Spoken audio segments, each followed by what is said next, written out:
Sem imagem? Deixa o áudio então, depois eu ponho uma imagem, não tem problema. Deixa o áudio. Importante é a gente sobe lá. Levítico 21, do 1 ao 15. 1 ao 15. Diz assim: Disse o Senhor a Moisés: fala aos sacerdotes. Agora ele tem um grupo em mente. Filhos de Arão, e dize-lhes: o sacerdote não se contaminará por causa do morto entre o seu povo, salvo por seu parente mais chegado, por sua mãe, por seu pai, por seu filho, por sua filha ou por seu irmão, e também por sua irmã virgem, chegada a ele, que ainda não teve marido, pode contaminar-se. Ele, sendo o homem principal entre o povo, não se contaminará, pois que se profanaria? Não farão calva na sua cabeça, e não cortarão as extremidades da barba, nem ferirão a sua carne. Santos serão a seu Deus, e não profanarão o nome do seu Deus, porque oferecem as ofertas queimadas do Senhor, o pão de seu Deus. Portanto, serão santos. Não tomarão mulher prostituta ou desonrada, nem tomarão mulher repudiada de seu marido, pois o sacerdote é santo a seu Deus. Portanto, o consagrarás, porque oferece o pão de Deus. Ele vos será santo, pois eu, o Senhor, que vos santifico, sou santo. Se a filha de um sacerdote se desonra, prostituindo-se, profana a seu pai. Com fogo será queimada. O sumo sacerdote entre os irmãos, cuja cabeça foi derramado o óleo da unção, e que for consagrado para vestir as vestes sagradas, não desgrenhará os cabelos, nem rasgará as suas vestes. Não se chegará a cadáver algum, nem se contaminará por causa de seu pai ou de sua mãe. Não sairá do santuário, nem profanará o santuário do seu Deus, pois a consagração do óleo da unção do seu Deus está sobre ele. Eu sou o Senhor. Ele tomará por mulher uma virgem, viúva, ou repudiada, ou desonrada, ou prostituta, estas não tomará, mas virgem do seu povo tomará por mulher, e não profanará a sua descendência. Porque eu, o Senhor, eu sou o Senhor que o santifico. Oremos. Senhor, nós pedimos ajuda. Levítico é interessante, é curioso, chama a nossa atenção, mas o padrão que está aqui é elevado demais. Ai de nós, Senhor, ai de mim, ai da minha família, ai das nossas famílias, Senhor. Todos nós somos sacerdotes na nova aliança. Muito mais do que esperar da família pastoral, é o que o Senhor espera de qualquer família que serve ao Senhor na nova aliança. E por isso pedimos o teu auxílio, em nome de Jesus. Amém. Ninguém está fora do alcance dos padrões de Deus. E nesse ponto, Deus começa falando para o povo, instruindo o povo de forma geral, sobre como se aproximar dele, capítulos 1 a 10, as ofertas. Depois ele começa instruindo o povo de maneira geral, o que ele aceita e o que ele não aceita. Depois Deus começa a falar para o povo das suas relações sociais, das suas relações íntimas, das suas relações comerciais, suas relações jurídicas. Ainda que no capítulos 8 e 9, Deus fala da consagração do sacerdote. Aqui ele vai trazer as qualificações para o sacerdócio, para as pessoas que estariam ministrando, servindo ao Senhor. Ninguém está isento de não ser santo. Ninguém pode levantar a mão e dizer: opa, desculpa, Senhor, isso não vale para mim. Isso que o Senhor está pedindo se aplica para fulano, beltrano e ciclano, menos para Moá, né? Para Jô. Não. Ninguém está isento de não ser santo e de não representar o Senhor com santidade. É importante começarmos com essa afirmação. E ainda que não seja uma realidade na nossa igreja local, porém as notícias nem sempre são das melhores. Por quê? Quando ouvimos de ministros que se acham intocáveis e acima de qualquer reprovação. E hoje nós temos muito disso.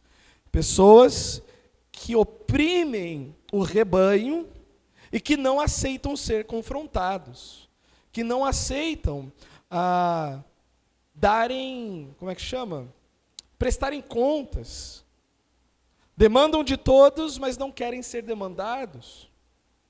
Ainda que este texto aponte diretamente para os ministros da antiga aliança, sacerdotes e sumo sacerdote, todavia lembremos que na nova aliança, todos nós somos o quê? Sacerdócio real, nação santa. Serve para todos nós. Serve para todos nós.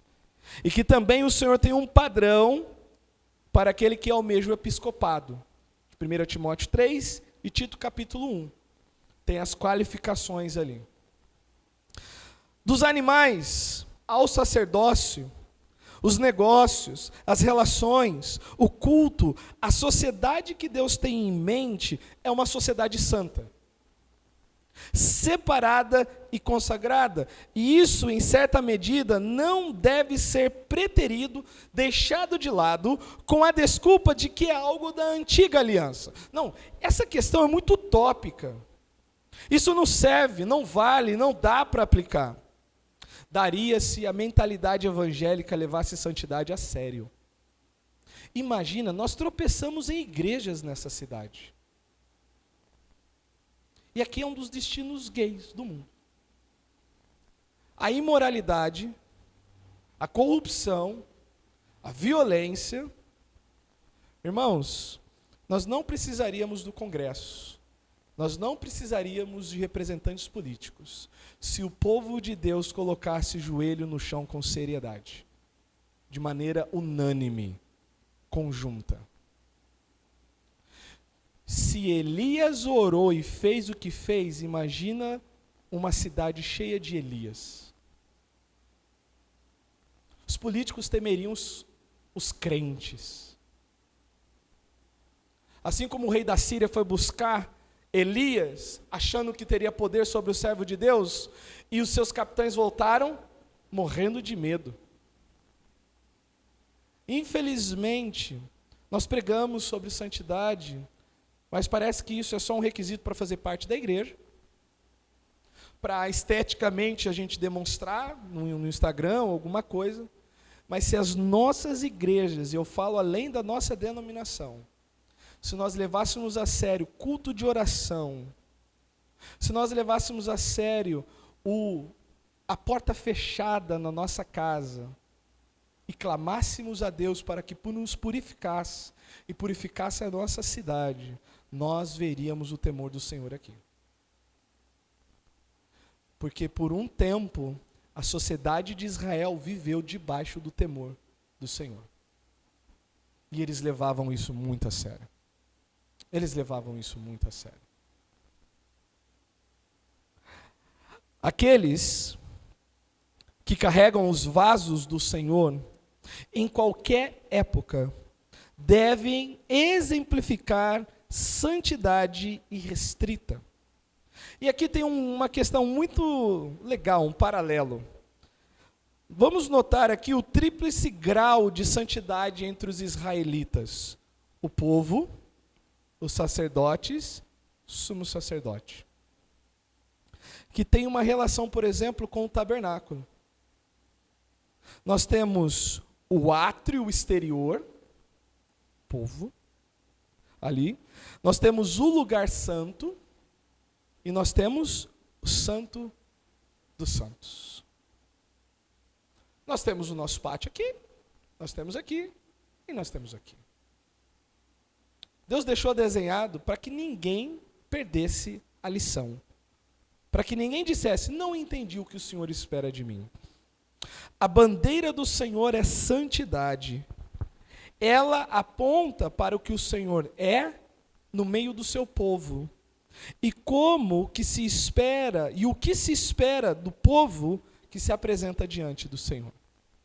Então hoje, dos versículos 1 a 15, a ideia central é: os servos que trabalham para Deus, suas vidas devem ser um ensinamento para que o povo aprenda como se aproximar de Deus em santidade. Eu vou repetir. As pessoas que trabalham para Deus, suas vidas devem ser um ensinamento para que o povo aprenda como eles devem se aproximar de Deus em santidade. E aqui nós vamos falar sobre o ministro, óbvio, que é o foco da exposição, mas lembra, de tabela está falando de todos nós. Está falando de todos nós. E o primeiro pensamento do versículo 1 ao 6 é que o ministro tem que tomar cuidado para não perder a oportunidade de servir a Deus.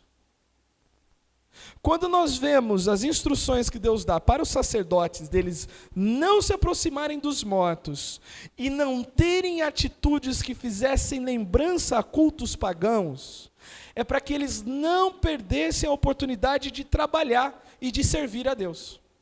Porque eles estariam o quê? Contaminados. E a contaminação, nós sabemos que não tem um peso moral, tem um peso funcional, ou seja, você não pode. A gente fala, por exemplo, pelo menos aqui, né, de que pastores recasados estão inaptos para o sacerdócio, para, vamos dizer assim, o ofício pastoral. Porque é necessário que seja esposo de uma só mulher. E isso é reforçado de antemão pelo o que se espera de quem? Do sumo sacerdote. Do sumo sacerdote. Significa que ele é uma pessoa de segunda categoria? Não. Significa que ele é menos amado por Deus? Não. Significa que essa pessoa deve cair no ostracismo, deve ser tratada com diferença no nosso meio? Não, significa que para o padrão de Deus não serve mais. O padrão que Deus tem ali já não serve mais. E nós, falando de maneira geral, nós devemos abrir o olho. Porque nós também podemos perder oportunidades de servir a Deus por causa dos pecados. Que muitas vezes entesouramos no coração, achando que Deus, ninguém está vendo, só Deus sabe. Mas Deus, Ele pode fechar as portas. Ele pode fechar as portas. Versos 1 a 6, ao contrário do que nós temos hoje, a capelania mortuária não estava no escopo de atribuições sacerdotais. Hoje chama-se o pastor, né? Olha, tem um funeral e tal. E às vezes, assim, a gente não nega de fazer. Mas muitas vezes não tem relação nenhuma com o nosso ministério. O vizinho que tem um papagaio do amigo meu morreu. Você pode ir lá fazer o culto? A gente vai porque, imagina o pastor chegar e falar, não, eu não vou lá fazer um culto. Imagina, mas as pessoas não entendem. Não entendem.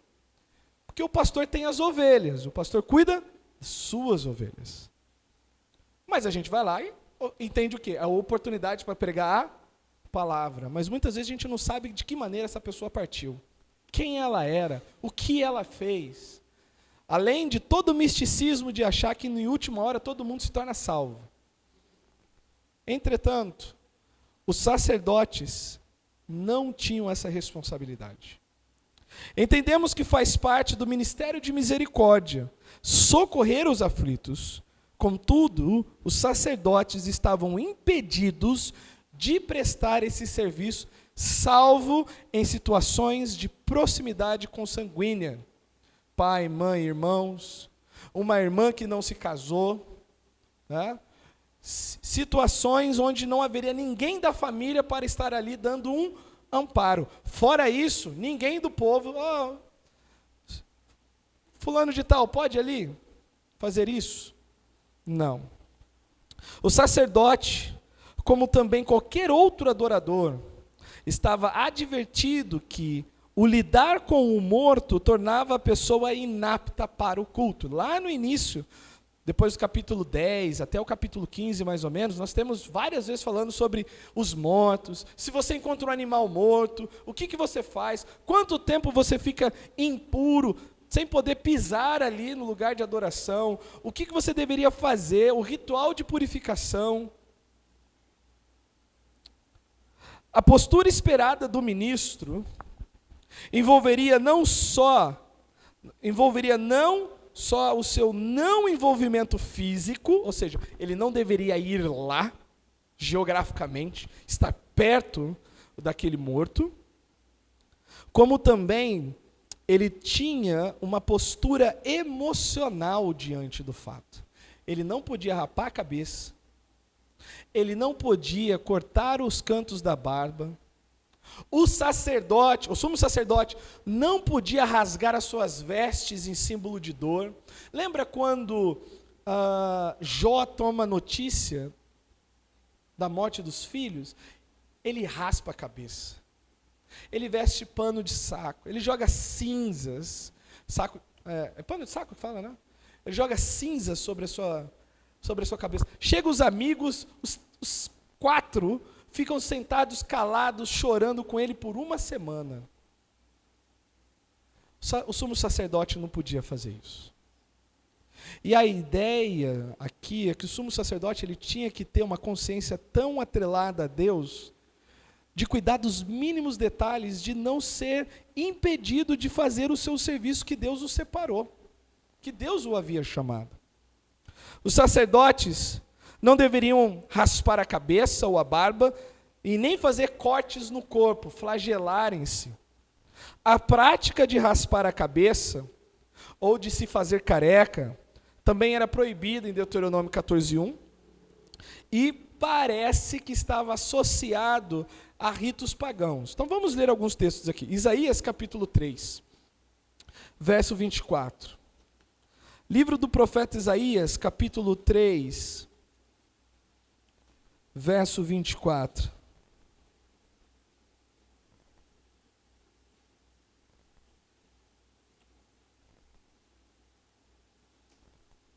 Será que em lugar de perfume haverá podridão, e por cinta, corda, em lugar de crespadura de cabelos, calvície, e em lugar de veste suntuosa, cilício, e marca de fogo em lugar de formosura. Capítulo 15, versículo 2 ainda de Isaías.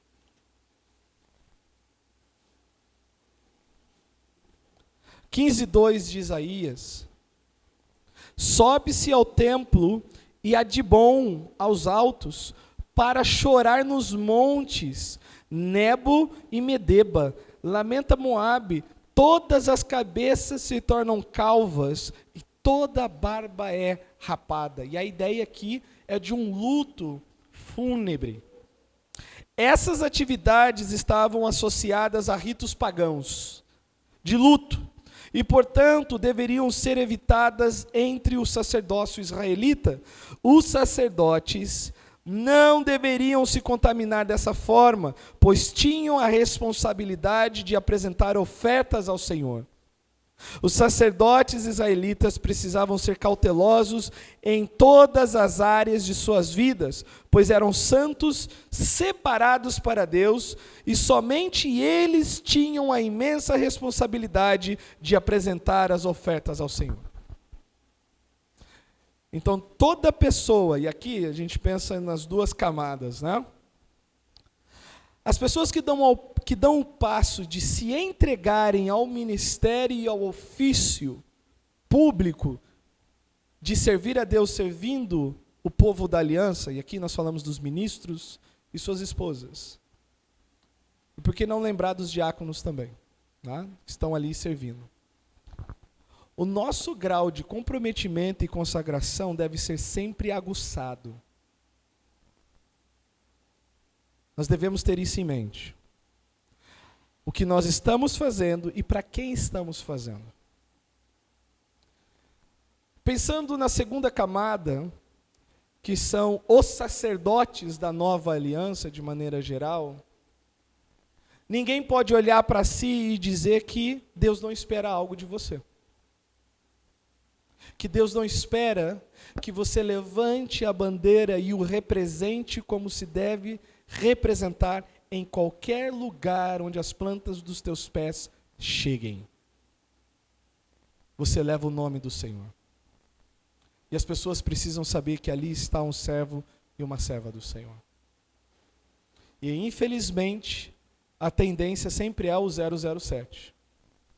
É o agente secreto. Ou desculpas. Desculpas e mais desculpas. Agora tem um fato muito interessante aqui. Que é um parênteses, né? Poderia passar sem mencionar, mas vale a pena. O sacerdote, o sumo sacerdote não podiam tocar nos mortos, né? Jesus tocou em mortos. Como é que você resolve isso? Provinha de cristologia. Vida e obra do Filho de Deus. Pergunta, os sacerdotes na antiga aliança eram proibidos de tocar os mortos. Entretanto, Jesus e seu ministério tocou pelo menos em 2 mortos e esteve diante de um lugar onde os mortos estavam, o túmulo de Lázaro. Justifique porque Jesus não quebrou a lei. Boa pergunta, né? Mas vamos à resposta.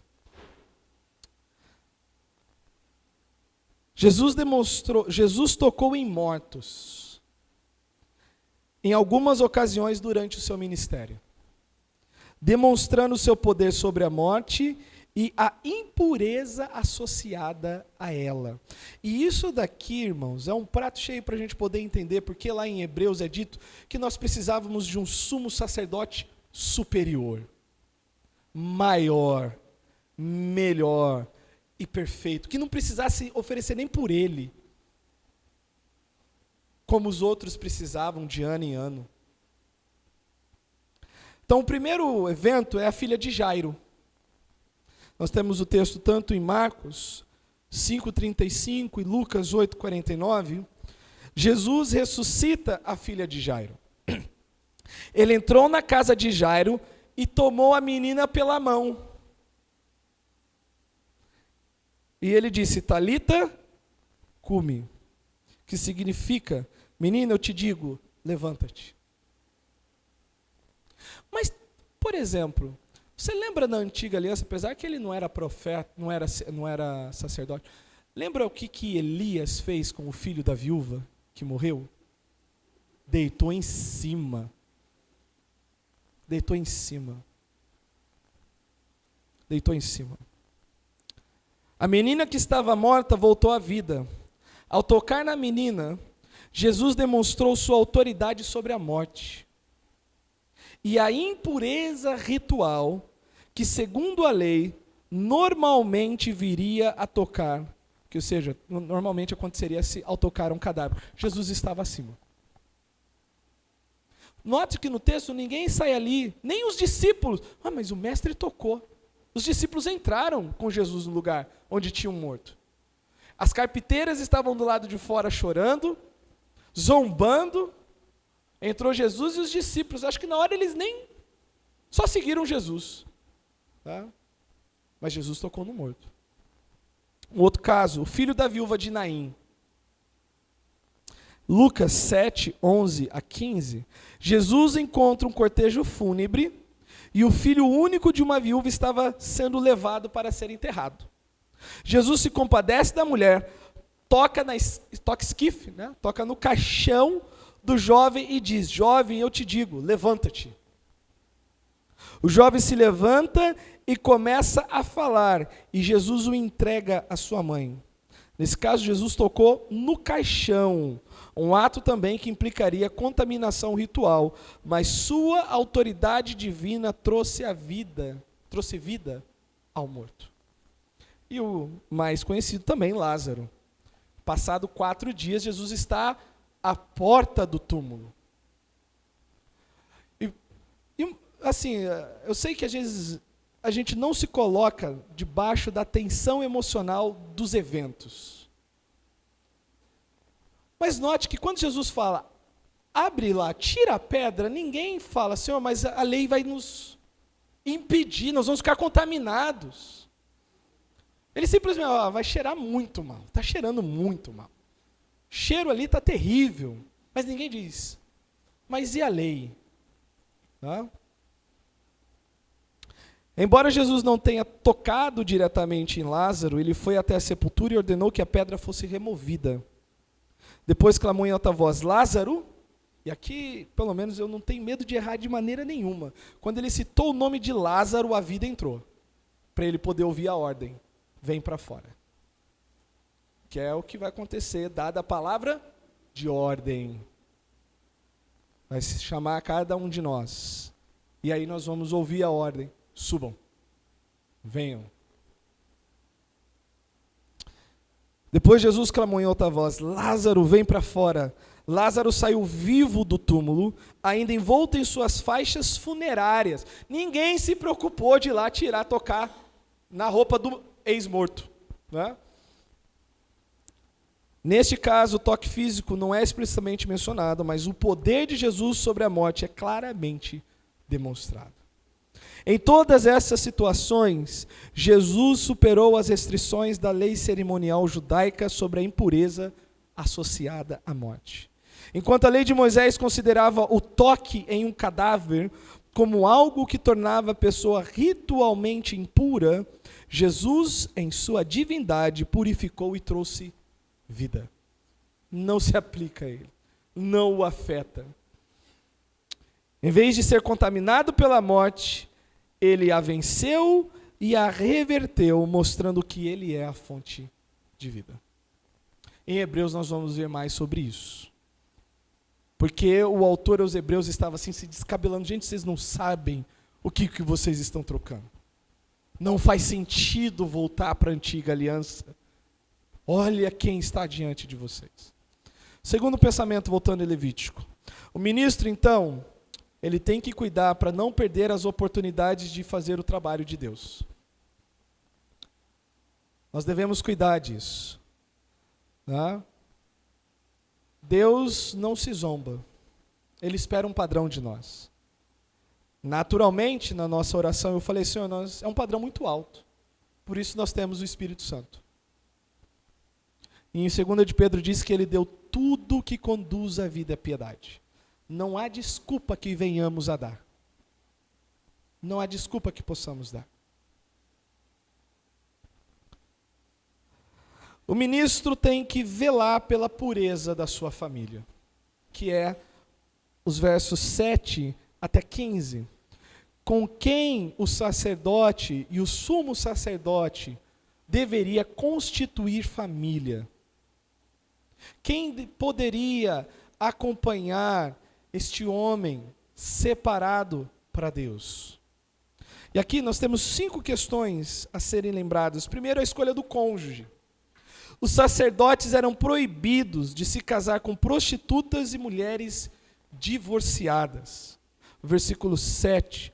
Não tomarão uma mulher prostituta ou desonrada. Desonrada, lembra daqueles casos, por exemplo, a moça foi forçada, tiraram a virgindade dela, o rapaz morre, paga-se um dote para a moça, mas ela foi desonrada. Não é culpa dela, tá? Não é uma questão de inferir um peso moral à moça, mas a ideia é que tudo na vida do sacerdote deveria ser um ensino para o povo.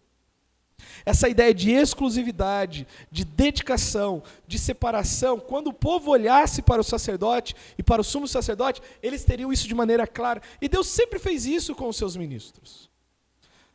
Eu estava lendo essa semana Ezequiel, estava lendo, né, em vez de estava lendo, eu estava lendo Ezequiel. Deus chegou para Ezequiel e falou: eu vou tirar a menina dos teus olhos. Amanhã você vai enterrar sua esposa. Ezequiel, no outro dia, enterrou a esposa. E o povo ficou chocado com isso. O que vinha a ser isso? E Deus usa Ezequiel para dizer: eu vou tirar o templo de vocês. Deus disse para Isaías: você não vai casar. Você vai se dedicar só a mim. Não, Jeremias, melhor dizendo. Jeremias, que ele disse: você não vai casar. E Jeremias sofreu. Ou como o homem sofreu. Mas Deus separou. E aqui, uma palavra para nós que estamos à frente. Uma vez que nós dissemos sim para Deus, nós não podemos reclamar das lições que Deus quer dar através das nossas famílias. Nós somos do Senhor. A partir do momento em que nós saímos da fileira de todos para a fileira de alguns, no sentido de dedicação ao ministério, quando nós falamos, eis-me aqui, envia-me a mim, Senhor, nós não podemos reclamar de como Deus usa as nossas famílias para ensinar os demais certas lições. E a essa altura do campeonato de ministério, eu sei que realmente Deus imprime na família do ministro determinadas coisas para que ele saiba pregar com propriedade o que ele está pregando. Então, o ministério não é brincadeira. Mas louvado seja Deus, que tudo isso não há de se comparar com o peso de glória que há de ser revelado em nós, como diz Romanos 8. Mas o ministério não é um trampolim para qualquer coisa. Tá? Eu lembro lá no seminário, quantas pessoas chegavam que não deram certo em nada, aí a família e a igreja pensavam, manda para o seminário. E não duravam um mês, não duravam um semestre, não duravam nada lá. Porque o seminário realmente te dá uma amostra grátis do que vai ser o ministério. Puxa mesmo. Mas essa restrição destacava a importância da pureza e da reputação do cônjuge do sacerdote, indicando que o caráter do parceiro é crucial para manter a santidade no ministério. O casamento do sacerdote deveria ser um reflexo da santidade e da pureza que Deus exigia do seu povo. Uma segunda questão envolvendo o sacerdote, o sumo sacerdote, é a legitimidade dos filhos. Por que o casamento tinha que ser da maneira como Deus estava especificando? Não podia casar, por exemplo, com uma divorciada, não podia casar com uma desonrada, ou com uma prostituta. A proibição do sacerdote se casar com mulheres que poderiam ter sido sexualmente ativas pouco antes do casamento também visava proteger a legitimidade dos filhos, especialmente da linhagem sacerdotal. No versículo 15, olhem, não profanará a sua descendência entre o povo. Quem poderia ser sacerdote? Os filhos. Quem seria o sumo sacerdote? O filho. Eles dariam continuidade, eles precisavam entender que a família como um todo estava envolvida nisso. A conduta da família era importante. Lembra de Samuel? Os filhos de Samuel, que eram grandes pecadores diante do Senhor, e Deus quis matá-los. Samuel, por um lado, muito dedicado, muito servo, muito fiel, mas parece que é uma sina dos ministros, e nós temos que cuidar com isso. Davi foi assim, Tá? Os filhos parece que não seguem as pegadas dos pais. O comportamento da família do sacerdote, incluindo suas filhas, por exemplo, deveria ser exemplar. Falando que se a filha de um sacerdote se desonra, prostituindo-se, profana seu pai, desonra seu pai, com fogo será queimada. Se a filha de um sacerdote se tornasse uma prostituta, era considerado um crime grave que exigia punição severa. Por quê? A prostituição naquele momento também, além da imoralidade sexual, estava ligado com paganismo. Rituais pagãos, aonde a prática sexual estava envolvida. Então não era simplesmente um desvio moral, era também uma evidência de um possível desvio confessional, religioso, dentro da família do sacerdote. Por isso que lá em 1 Timóteo e Tito, é necessário que os filhos sejam crentes, ainda que a ideia ali, o que não está no poder dos pais converter os filhos, mas que os filhos se submetam à autoridade dos pais. Porque se a família não segue a liderança desse homem, por que a igreja seguiria? Isto mostra que a família do sacerdote tinha que viver de forma a refletir a santidade de Deus, evitando práticas associadas à idolatria e à imoralidade. Quarto, envolvendo o sumo sacerdote e o sacerdote, a separação de práticas pagãs. O sacerdote e sua família não deveriam se envolver em práticas associadas a cultos pagãos. Olha, não vão raspar a cabeça, não vão raspar a barba, não vão desgrenhar, não vão rasgar as vestes. Vocês não vão imitar o que os outros fazem. O sacerdote tinha que manter sua família afastada dessas práticas para preservar a pureza do culto a Deus. Quando nós lemos o 8:9, portanto, o consagrarás porque oferece o pão de Deus. Ele vos será santo, pois eu, o Senhor vosso Deus, pois eu, o Senhor que vos santifico, sou santo. Se a filha de um sacerdote se desonra, prostituindo, profana seu pai, com fogo será queimada. E por último, os altos padrões para um sumo sacerdote. O sumo sacerdote era mantido em um padrão ainda mais elevado, incluindo a exigência de casar apenas com uma virgem. E isso enfatiza a necessidade de um nível ainda maior de pureza e santidade para aqueles que ocupavam mais alto cargo sacerdotal. Infelizmente, nos tempos de Jesus, a posição do sumo sacerdote virou um desejo, como uma maneira de você garantir um salário vitalício, que eram os que mais bem recebiam no meio do povo. Mas aqui enfatiza a necessidade de um nível ainda maior de pureza e santidade entre aqueles que ocupavam o mais alto cargo sacerdotal, garantindo que sua família também estivesse em total conformidade com as leis de pureza de Deus.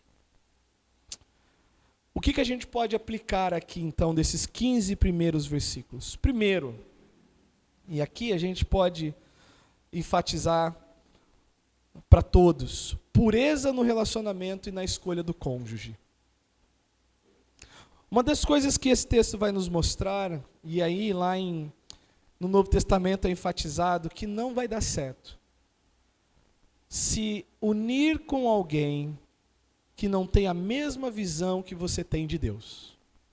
Não é se unir com alguém que tem a mesma visão de vida, profissional, de metas e até de valores. Essas coisas são importantes.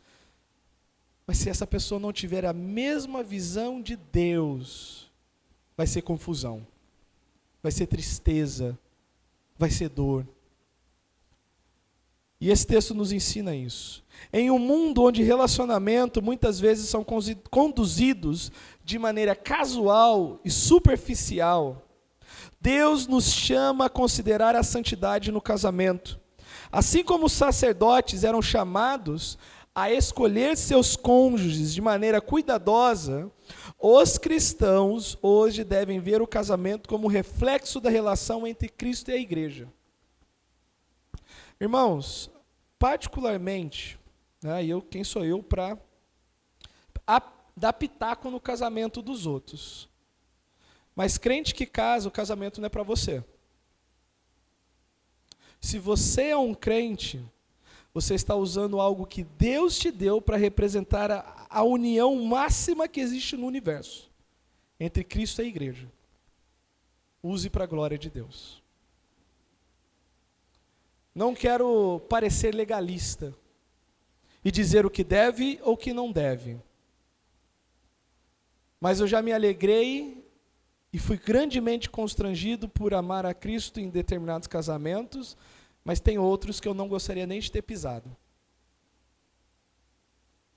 Casamento é algo que Deus dá, mas nós não fazemos dele o que nós queremos. Me refiro a esse mistério entre Cristo e a igreja. É bom ter memórias, é bom ter lembranças, mas coloque santidade no casamento. Coloque o temor de Deus lá.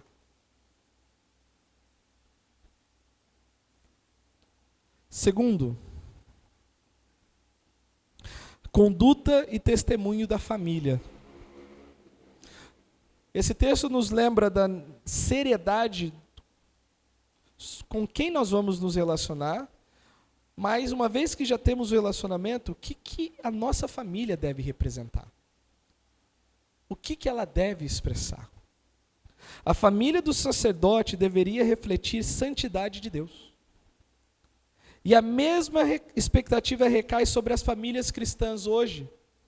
Em uma sociedade onde integridade, valores familiares, muitas vezes são comprometidos, os cristãos são chamados a serem testemunhas fiéis. Isso significa cultivar um lar onde honestidade, amor, disciplina e serviço a Deus sejam prioridades. Que é tudo que está aqui. Serviço a Deus, amor a Deus, santidade. E terceiro e último, uma separação das práticas e das influências mundanas. A advertência para que os sacerdotes evitassem práticas pagãs se aplica também a nós hoje, na forma de um chamado à santidade e à separação das influências mundanas. Atualmente é fácil adotar comportamentos, entretenimentos e práticas que, embora comuns na sociedade, são contrários ao padrão de Deus. E nós somos desafiados a discernir e evitar práticas que promovam impureza, idolatria e desonrem a Deus. Que Deus nos ajude. Que Deus nos ajude.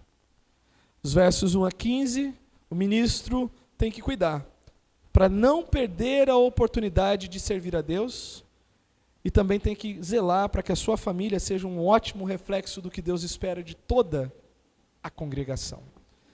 Mas toda a congregação também é chamada. Toda a congregação é desafiada. Vamos orar. Senhor, nos ajude. Como nós mencionamos, ninguém aqui é suficiente para isso. Nós não somos. Nós podemos ouvir esse sermão e já ao mesmo tempo criar desculpas no nosso coração. Mas, e se, e quando, mas aquilo e aquilo outro. Ao lugar disso, Senhor, aumenta a nossa fé, dá-nos, ó Deus, uma noção maior de que precisamos nos consagrar e nos dedicar mais ao Senhor. Nos ajude a olhar, ver, contemplar e fazer as coisas do Senhor que são santas de maneira santa. E que nenhum de nós aqui encontre a porta fechada para o serviço, porque nós não valorizamos o que o Senhor espera de nós. Em nome de Jesus. Amém. Deus abençoe e até semana que vem, se assim o Senhor permitir.